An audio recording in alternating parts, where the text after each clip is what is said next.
প্রিয় ছাত্রছাত্রী, আজকে আমরা আলোচনা করব মধ্যশিক্ষা পর্ষদ প্রদত্ত যে সিলেবাস দেওয়া আছে ক্লাস 10-এর তার তৃতীয় অধ্যায় বায়ুমণ্ডল। সেই বায়ুমণ্ডলের একটি একক, সেটা হলো বায়ুচাপ বলয় এবং বায়ু প্রবাহ নিয়ে। বায়ুচাপ কি? সাধারণভাবে বলা যায় বায়ুর ওজনই হলো বায়ুর চাপ। বায়ুর ওজনই হলো বায়ুর চাপ। অন্যভাবে বললে কি বলা যায়? বলা যায় যে বায়ুমণ্ডলের গ্যাসীয় অণুগুলির মধ্যে যে অবিরাম সংঘর্ষ হচ্ছে, সেই সংঘর্ষের ফলে ভূপৃষ্ঠের প্রতি একক স্থানে বায়ু যে বল প্রয়োগ করছে, সেই বলকেই বলা হবে কি? বায়ুর চাপ। অর্থাৎ ব্যাপারটা কিরকম দাঁড়ালো, যে আমাদের উপরে বা আমরা যে জায়গাটাতে দাঁড়িয়ে রয়েছি, এই জায়গাটার বায়ু আমাদের উপরে যে চাপ দিচ্ছে সেটাই হলো বায়ুর চাপ। স্বাভাবিকভাবে বায়ুমণ্ডলের নিচে যে ট্রপোস্ফিয়ার রয়েছে, সেখানে বায়ুমণ্ডলের চাপের পরিমাণ সবচেয়ে বেশি। এখন স্বাভাবিকভাবেই ধারণা হতে পারে যে ক্রমাগত যদি আমাদের উপরে ওরকম চাপ দেয়, তাহলে আমরা বায়ুচাপটা অনুভব করছি না কেন? তার কারণটা হলো এই যে আমাদের ভিতরেও একটা চাপ, সমস্ত জীবের বা বিশেষত প্রাণী দেহের মধ্যে একটা বায়ুর চাপ বাইরের দিকে রয়েছে, আর ভূপৃষ্ঠের ওপর থেকে কি করছে? একটা বায়ুর চাপ দিচ্ছে। এই দুটো চাপের মধ্যে সমতাটা বজায় থাকছে, সেই কারণেই কিন্তু আমরা বায়ুর চাপ অনুভব করতে পারছি না। অর্থাৎ কোনো প্রাণীদেহের বা জীবদেহের দেহের আভ্যন্তরীণ চাপের সঙ্গে বাইরের যে বায়ুর চাপ, তার একটা সমতা বজায় থাকছে জন্য আমরা বায়ুচাপ অনুভব করতে পারছি না। তো যাই হোক, এই ট্রপোস্ফিয়ারে বায়ুর চাপের পরিমাণটা সবচেয়ে বেশি সমগ্র বায়ুমণ্ডলের স্তরগুলির মধ্যে। কেন? তার কারণটা খুব স্বাভাবিক, যে পৃথিবীর মাধ্যাকর্ষণ শক্তির জন্য সমগ্র বায়ুমণ্ডলকে সে কি করছে? নিজের দিকে টানছে। এখন ধরে নাও এইটা পৃথিবী হচ্ছে, পৃথিবীতে কেন্দ্র থেকে যত কাছে থাকবে তার উপরে পৃথিবীর মাধ্যাকর্ষণ শক্তির পরিমাণটা কি হবে? বেশি হবে। যত দূরে যাবে তত কি হবে? কম হবে। তো স্বাভাবিকভাবে ট্রপোস্ফিয়ার স্থানটি ভূপৃষ্ঠের একেবারে নিকটে, অর্থাৎ ওপরে অবস্থিত। এই ওপরে অবস্থানের জন্যই ট্রপোস্ফিয়ার কি করছে? নিজে ভালো করে ওকে খুব প্রেসার দিয়ে ওকে নিজের দিকে টানছে। এবং আরো একটি বিষয় হলো, বায়ুমণ্ডলের এই স্তরটি সবচেয়ে বেশি ঘনত্বযুক্ত, কারণ বায়ুমণ্ডলের প্রধান উপাদানগুলি প্রায় 75% এই স্থানের উপরে রয়েছে, এই স্তরের মধ্যে রয়েছে। সেই কারণেই কিন্তু আমাদের ট্রপোস্ফিয়ারে বায়ুর চাপ সবচেয়ে বেশি। বায়ুর চাপ মাপা হয় কি দিয়ে? বায়ুর চাপ মাপা এককের নাম হলো মিলিবার। 1 মিলিবার সমান কিন্তু হয় 1000 বার।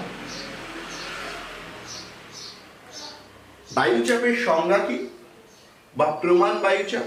বলা হচ্ছে 45 ডিগ্রি উত্তর অক্ষাংশে 15 ডিগ্রি সেন্টিগ্রেড তাপমাত্রায় পারদ স্তম্ভের যে উচ্চতা, অর্থাৎ 29.92 ইঞ্চি বা 760 মিলিমিটার বা 1013.25 মিলিবার,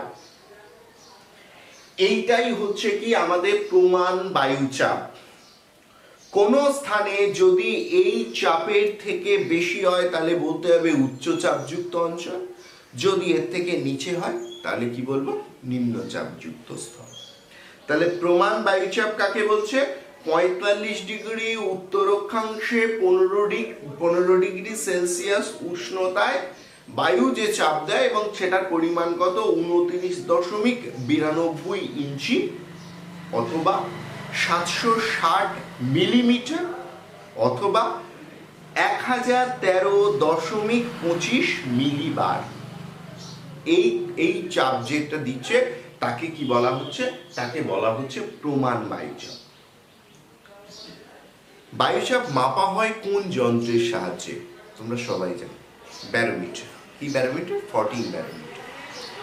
তো 14 ব্যারোমিটার ছাড়াও অ্যানিরয়েড ব্যারোমিটার বা টরিসলি ব্যারোমিটার, অল্ট্রিমিটার, এই অনেক যন্ত্রের মাধ্যমে কিন্তু আমাদের বায়ুর চাপ মাপা হয়।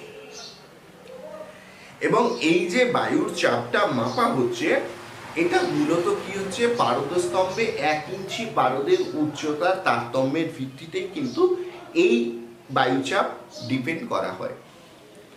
মনে রাখবে, ব্যারোমিটারে বা এমনিতেও যে বায়ুর চাপ রয়েছে তার সঙ্গে উষ্ণতার কিন্তু একটা বিরাট সম্পর্ক রয়েছে। বায়ুর চাপের উপরেই নির্ভর করে কিন্তু বায়ু প্রবাহ মূলত সংগঠিত হয়। এবং আরও একটু জেনে রাখা ভালো যে পৃথিবীর সর্বত্র কিন্তু বায়ুর চাপ একই হয় না। বায়ুর চাপের কি হয়? তারতম্য। অর্থাৎ বিভিন্ন জায়গায় বায়ুর চাপ বিভিন্ন ধরনের হয়। কেন হয়? কি কি কারণে হতে পারে? অর্থাৎ এক কথায় বলতে গেলে যে সেটা হলো বায়ু চাপের তারতম্যের কারণ কি।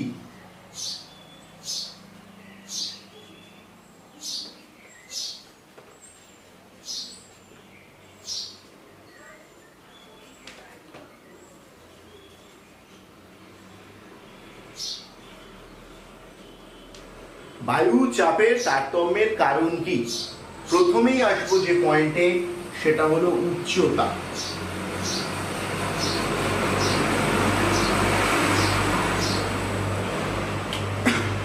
মনে রাখবে, বায়ুর চাপের সঙ্গে উচ্চতার সম্পর্ক হলো ব্যস্তানুপাতিক। সমানুপাত কাকে বলি? দুটো যখন একই দিকে যায়। ব্যস্তানুপাত একে অপরের বিপরীতে। অর্থাৎ তুমি ডান দিকে 2 পা এগোলে অপরজন বাঁ দিকে 2 পা এগোচ্ছে বা তার থেকে বেশি এগোচ্ছে বা একই অনুপাতে এগোচ্ছে। সমানুপাত কি? দুজন একসঙ্গে একইভাবে চলছে। তুমি হয়তো বড় বড় পা ফেলে এগিয়ে যাচ্ছ, সে ছোট ফেলছে, কিন্তু অনুপাতটা একই থেকে যাচ্ছে। ব্যস্তানুপাত মানে একটা বাড়লে অপরটি কমবে, অপরটি বাড়লে এটি কমবে। এটাই হলো ব্যস্তানুপাত। তো বায়ু চাপের সঙ্গে এই উচ্চতার সম্পর্ক কিন্তু ব্যস্তানুপাতিক। অর্থাৎ ভূপৃষ্ঠ থেকে যত উচ্চতা বাড়বে বায়ুর চাপ তত কমবে। যেমন 274 মিটার, যদি আমি ভূপৃষ্ঠ থেকে 274 মিটার উপরে উঠি, তাহলে এই সময় আমার টোটালে বায়ুর চাপ কমবে প্রায় ধরে নাও 34.43 মিলিবার মতো। প্রতি 274 মিটার উচ্চতা বৃদ্ধিতে আমার 34.43 মিলিবার মতো বায়ুর চাপ কি হবে? কমে যাবে। এই কারণে ভূপৃষ্ঠে যে পরিমাণ বায়ুর চাপ থাকে, পর্বতের উপরে কিন্তু বায়ুর চাপ কমে যায়। আমরা ভৌত বিজ্ঞানে একটা প্রশ্ন পড়ে এসেছি যে স্বাভাবিকভাবেই পার্বত্য অঞ্চলে রান্না হতে দেরি হয় কেন, বা পার্বত্য অঞ্চলে প্রেসার কুকারের ব্যবহার বেশি কেন? তার কারণ উচ্চতা বৃদ্ধিতে যেহেতু বায়ুর চাপ কমে যাচ্ছে, সেহেতু ওখানে রান্না হলে বায়ু তরিতরকারি বা যে কোনো কিছুর উপরে চাপ কম দিচ্ছে। চাপ যেই হালকা হয়ে যাচ্ছে, সঙ্গে সঙ্গে ও কি করতে পারছে না? নিজে গলতে পারছে না। অর্থাৎ ধরো একটা আলু সিদ্ধ করতে দেওয়া হয়েছে, আমাদের এখানে যে পরিমাণ সময়ে ওই আলুটা সিদ্ধ হবে, পাহাড় পার্বত্য অঞ্চলে কিন্তু ওই পরিমাণ সময়ে ওই আলু সিদ্ধ হবে না। তার কারণ কি? তার কারণটা খুব পরিষ্কার, যে ওখানে বায়ুর চাপটা যেহেতু কম, সঙ্গে সঙ্গে সেখানে কি হচ্ছে? ওই প্রেসারটা দিতে পারছে না, ওর জন্য গলছে না। কিন্তু প্রেসার কুকার কি করছে? ওর মধ্যে প্রেসারটাকে ঠিকঠাক ভাবে দিচ্ছে, ওর জন্য ওটা তাড়াতাড়ি রান্না হচ্ছে। তো সেক্ষেত্রে আমাদের তাহলে উচ্চতার সঙ্গে সম্পর্ক কি হলো? যে বায়ুচাপের তারতম্যের অন্যতম একটা প্রধান কারণ কি দাঁড়ালো? তাহলে উচ্চতা। অর্থাৎ ভূপৃষ্ঠ থেকে উচ্চতা যত বাড়বে, মাধ্যাকর্ষণ শক্তির পরিমাণও কমবে এবং কি হচ্ছে? বায়ুর ঘনত্বও কমে যাবে। সেই কারণে উচ্চতা যদি বৃদ্ধি পায়, তাহলে বায়ুর চাপ কমে। অর্থাৎ উচ্চতার উপরে ডিপেন্ড করে বায়ুর চাপের কিন্তু একটা তারতম্য ঘটতে পারে। 2 নম্বর পয়েন্ট হলো কি? উষ্ণতা বা টেম্পারেচার। এই উষ্ণতা বা টেম্পারেচার, এটা কিন্তু একটা খুব গুরুত্বপূর্ণ পয়েন্ট। এই উষ্ণতার সঙ্গেও বায়ু চাপের সম্পর্কটা কি? সম্পর্কটা হলো ব্যস্তানুপাতিক। অর্থাৎ উষ্ণতা যদি ক্রমাগত বাড়তে থাকে, বায়ুর চাপ কি হবে? কমতে থাকবে, নিম্নচাপ হবে। আর বায়ুর উষ্ণতা যদি কমে যায়, তাহলে বায়ুর চাপ কি হবে? বেড়ে যাবে। অর্থাৎ এইখানটাতে যদি একটু ভেঙে লিখি, তাহলে কি লিখব? যে উষ্ণ বায়ু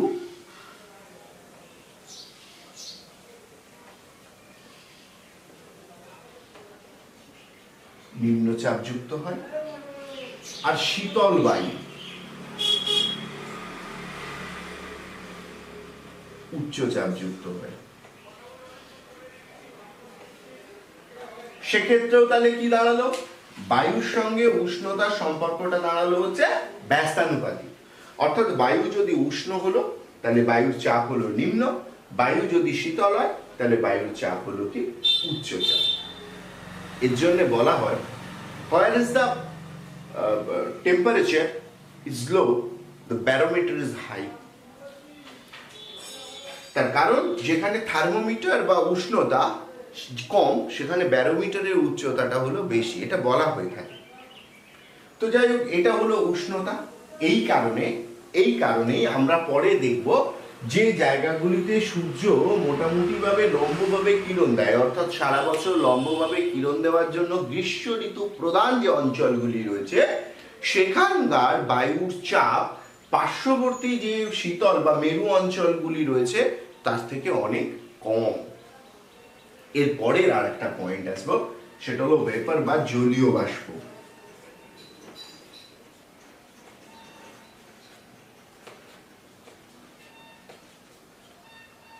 জলীয় বাষ্প কি বলছে?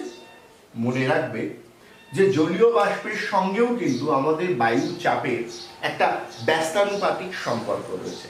অর্থাৎ কোনো বায়ুতে যদি জলীয় বাষ্পের পরিমাণ বেশি হয়, তাহলে সেই বায়ু কিন্তু হালকা হবে। যদি জলীয় বাষ্প বিহীন হয়, অর্থাৎ শুষ্ক হয়, সেই বায়ুর চাপ কিন্তু বেশি হবে। কেন? কারণ জলীয় বাষ্পের যে অণু বা কণা, সেটি শুষ্ক বায়ু বা শুধু বায়ুর কণার থেকে কিন্তু হালকা হয়। এই কারণে কোনো বায়ুর মধ্যে থাকা অ্যারোজলগুলিকে নির্ভর করে যত বেশি সংখ্যায় এই জলীয় বাষ্প ওই বায়ুর মধ্যে চলে আসবে, সঙ্গে সঙ্গে ওই বায়ুর ঘনত্ব কমে যাবে এবং বায়ুর ওজনটা কমে যাচ্ছে। তাহলে বায়ুর ওজন যদি কমে যাচ্ছে, সঙ্গে সঙ্গে সে চাপ কি হচ্ছে? কম দিচ্ছে। সেই কারণে মনে রাখতে হবে যে কোনো বায়ুতে জলীয় বাষ্পের পরিমাণ যদি বেশি হয়, তাহলে সেই বায়ু কিন্তু হালকা হবে। তুলনামূলকভাবে শীতল ও শুষ্ক বায়ু সেটি কিন্তু কি হবে? ভারী হবে। ঠিক এই কারণে যেটা হয় সেটা হলো কি না, বর্ষাকালে বায়ুর যে চাপ, তার তুলনায় শীতকালে বায়ু চাপের যে পরিমাণ সেটা কিন্তু অনেক বেশি হয়। গ্রীষ্মকালে বায়ু যে পরিমাণ চাপ দেয় বা শীতকালে অর্থাৎ শুষ্ক ঋতু যেগুলো আছে, সেগুলোতে বায়ু যে পরিমাণে চাপ দিচ্ছে, সেই পরিমাণের থেকে কম চাপ দেবে কখন? বর্ষাকালে, যখন বায়ু কি হবে? আর্দ্র থাকবে, অর্থাৎ জলীয় বাষ্প পূর্ণ হবে। 4 নম্বর পয়েন্ট কি? 4 নম্বর পয়েন্ট এই বায়ু চাপের তারতম্যে, সেটা হলো পৃথিবীর আবর্তন গতি।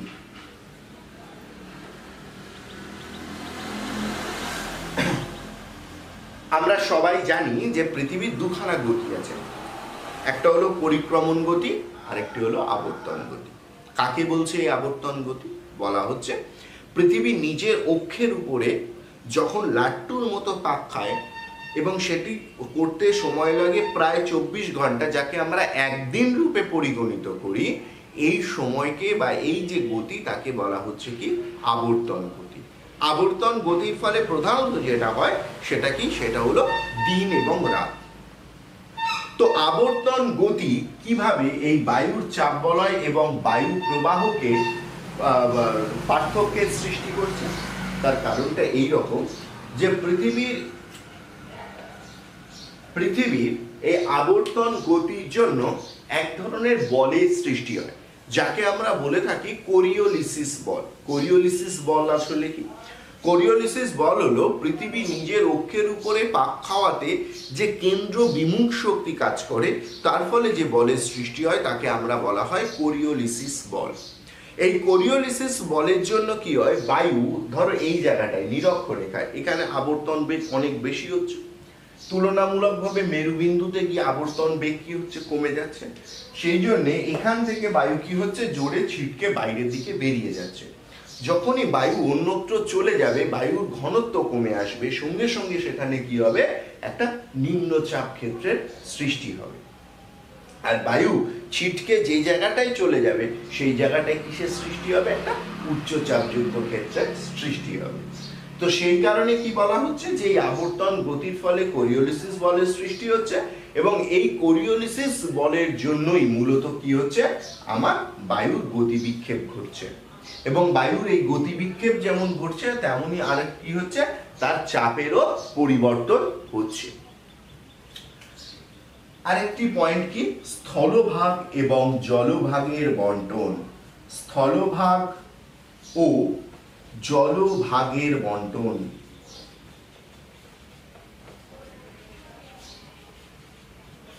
কি বলছে দেখো, আমরা এর আগেও দেখে এসেছি, সেটা এই যে স্থলভাগের তুলনায় কিন্তু জলভাগের উষ্ণতা মানে উষ্ণ হতে সময়টা বেশি লাগে। মানে ধরো দিনের বেলায় সূর্য উঠলো এবং প্রখর কিরণ দিচ্ছে, সেই সময় কিন্তু স্থলভাগ যত তাড়াতাড়ি গরম হবে তত তাড়াতাড়ি কিন্তু সমুদ্র অঞ্চল বা জলরাশি গরম হবে না। কিন্তু দেখা যাবে রাত্রিরে, মানে এটা যদি আমি ধরে নিচ্ছি সকাল 9টার উষ্ণতা, যে স্থলভাগ যে পরিমাণ গরম হচ্ছে, জলভাগ কিন্তু সেই পরিমাণ গরম হচ্ছে না। এবার রাত 9টার সময় ঠিক একই জায়গায় যদি উষ্ণতাকে আমরা দেখি, তাহলে দেখব যে স্থলভাগ তুলনামূলকভাবে জলভাগের থেকে কিন্তু শীতল হয়ে গেছে। কারণ কি, কারণ স্থলভাগ যত তাড়াতাড়ি গরম হয় এর তাপ বিকিরণের হারটাও কিন্তু ঠিক ততটাই বেশি, অর্থাৎ অতি দ্রুততার সঙ্গে এ কিন্তু নিজের তাপ বিকিরণ করে শীতল হতে পারে। জলভাগ কি করে, অনেক সময় নিয়ে উষ্ণতা লাভ করে বা গরম হয়, ঠিক তেমনি এর তাপটা বিকিরিত হয়ে এর শীতলতা আসতে, অর্থাৎ এর ঠান্ডা হতে সময়টাও কিন্তু অতটাই বেশি লাগে। তো সেই জন্য কি হচ্ছে, এই জলভাগ এবং স্থলভাগ যদি বন্টন মানে অবস্থান, ধরো উত্তর গোলার্ধে জলভাগের পরিমাণটা কম, কিন্তু দক্ষিণ গোলার্ধে জলভাগের পরিমাণটা কি হচ্ছে, বেশি হচ্ছে। এই যে তারতম্য, অর্থাৎ ভূপৃষ্ঠ এবং জলভাগ এই দুটোর ক্ষেত্রে যে তারতম্যের সৃষ্টি হচ্ছে, এই তারতম্য ঘটার জন্যই বায়ুর চাপের কি হচ্ছে, পরিবর্তন ঘটছে। অর্থাৎ মূলত উচ্চ চাপযুক্ত যে স্থানগুলো রয়েছে সেগুলো কি জলভাগের উপর দিয়ে যেমন রয়েছে, তেমনি কি রয়েছে ভূপৃষ্ঠ অর্থাৎ স্থলভাগের উপকূল অঞ্চল বরাবর, যেখানে কি হচ্ছে, তাপের মোটামুটি একটা সমতা বিরাজ করছে। এবার ক্রমাগত যদি দেখা যায় যে দিনের বেলায় সেখানে স্থলভাগ বেশি, তাহলে স্থলভাগ বেশি মানে দিনের বেলায় যেমন নিম্নচাপ ক্ষেত্রের সৃষ্টি হবে, তেমনি রাতের বেলায় কি হয়ে যাবে, উচ্চচাপ ক্ষেত্রের সৃষ্টি হয়ে যাবে। আবার যেখানে জলভাগ বেশি সেখানে দিনের বেলায় উচ্চচাপ থাকলেও রাতের বেলায় কি হবে, নিম্নচাপ হবে। তাই এই যে বায়ু চাপের তারতম্য, সেটার জন্য একটা অন্যতম প্রধান কারণ হলো স্থলভাগ এবং জলভাগের বন্টন। তাহলে এই অধ্যায়ের একদম এই এককটার আমরা কি কি জানলাম বা কি কি আমাদের পড়তে হবে। আমরা জানলাম বায়ুর চাপ কাকে বলে। একেবারে প্রশ্নগুলো কিন্তু তোমরা পারলে খাতাতে লিখবে এবং উত্তরগুলোও করবে। সেটা হলো এই যে বায়ুর চাপ কাকে বলে, এটা 2 নম্বর হিসাবে পড়বে। সেক্ষেত্রে আমাদের কি কি লিখতে হবে বায়ুচাপের সংজ্ঞা, প্রমাণ বায়ুচাপ কাকে বলছে, বায়ুচাপ একক কি, এবং তা কোন কোন যন্ত্রের সাহায্যে মাপা হচ্ছে। এটা কিন্তু প্রাথমিক কথা। এরপরে দ্বিতীয় প্রশ্ন কি আসতে পারে, যে 3 নম্বরের হিসাবে বায়ু চাপের তারতম্যের প্রধান প্রধান কারণগুলি লেখো। আবারও বলছি, বায়ু চাপের তারতম্যের প্রধান প্রধান কারণগুলি লেখো। আমরা কি লিখব, এই 5টা কারণ কিন্তু লিখে দেব, এবং সেগুলো কিন্তু অবশ্যই বর্ণনা করবে। এবং বর্ণনার মধ্যে কি করবে, আমি যেমন ভাবে উদাহরণ দিয়ে তোমাদের বর্ণনা করলাম, পারলে প্রত্যেকটা পয়েন্টে এই রকম স্পেসিফিক কিন্তু উদাহরণ দেওয়ার চেষ্টা করবে, তাহলে কিন্তু আমরা পুরো নম্বরটা পাবো। এবার আমরা আরেকটি অন্য জিনিসে আসি, এটাও 2 নম্বর হিসাবে পড়বে, সেটা হলো সমচাপ বা সমপ্রেশ রেখাগুলি কি। বলা হচ্ছে ভূপৃষ্ঠের উপরে সমান বায়ুচাপ অঞ্চলগুলিকে যে কাল্পনিক রেখার মাধ্যমে যোগ করা হচ্ছে, আবারও দ্রাঘিমা রেখা, অক্ষরেখা বা সমষ্ণ রেখার মতো এই রেখাকেও কিন্তু কেউ কোদাল বা চুন দিয়ে পৃথিবীর উপরে টানেনি, এটা মনে রাখতে হবে। কি না, এটা হচ্ছে এই যে পৃথিবীর উপরে সমান চাপযুক্ত অঞ্চলগুলিকে যে কাল্পনিক রেখা দ্বারা যোগ করা হয়েছে সেই রেখাকে বলা হচ্ছে সমচাপ রেখা। এই রেখাগুলির প্রধান বৈশিষ্ট্য কি? এই রেখাগুলির প্রধান বৈশিষ্ট্য হলো এগুলি অক্ষরেখার প্রায় অক্ষরেখার সমান্তরালে অবস্থান করে। কেন করে? কারণ আমরা জানি যে সূর্য কোনো একটি অক্ষরেখা বরাবর লম্বভাবে সে কিন্তু কিরণ দেয়। অর্থাৎ এখানটাতে যদি একটা দ্রাঘিমা রেখা ধরা হয় তাহলে সূর্য এই দ্রাঘিমার এই অংশে যেরকম কিরণ দিচ্ছে এই অংশে নিশ্চয়ই সেরকম কিরণ দিচ্ছে না, আবার এই অংশেও একই কোণে কিরণ দিচ্ছে না, যার ফলে উষ্ণতার তারতম্য ঘটছে। উষ্ণতার তারতম্য ঘটা মানেই কি হচ্ছে, বায়ুচাপের তারতম্য ঘটতে পারে। সেই কারণে কিন্তু দেখা যাচ্ছে কি এই অক্ষাংশ বরাবর সূর্য পৃথিবীর আবর্তনের ফলে এরকম করে ঘুরে এলেও সেই অক্ষরেখার উপরেও কিন্তু একই কোণে কিরণ দিয়ে যাচ্ছে। সেই জন্যে মূলত সমচাপ যে রেখাগুলো হয় সেগুলো কিন্তু অক্ষরেখার সমান্তরালে হয়ে থাকে। উত্তর গোলার্ধে সমচাপ যে রেখাগুলি রয়েছে সেই সমচাপ রেখাগুলি তুলনামূলকভাবে কিন্তু কাছাকাছি অবস্থান করলেও দক্ষিণ গোলার্ধে সমচাপ রেখাটা কিন্তু একটু দূরত্ব রেখে বিরাজ করে। তার কারণ দক্ষিণ গোলার্ধে জলভাগ আর জলভাগের একটা বিস্তীর্ণ অঞ্চল জুড়ে একই চাপ ক্ষেত্র মূলত বিরাজ করে থাকে। এই জায়গাটা একটা 2 নম্বরের প্রশ্ন, সেটা হচ্ছে এই যে আরব সাগরের তুলনায় বঙ্গোপসাগরে বায়ুতে উচ্চচাপ দেখা যায় না কেন? অর্থাৎ বঙ্গোপসাগরে নিম্নচাপ থাকছে, তুলনামূলকভাবে আরব সাগরে বায়ুতে উচ্চচাপ থাকছে কেন? তার কারণ হলো এই যে আমরা জানি যদি ভারতের একটা মানচিত্র আঁকা যায় তাহলে সেই জায়গায় এই জায়গাটাই হলো আরব সাগর,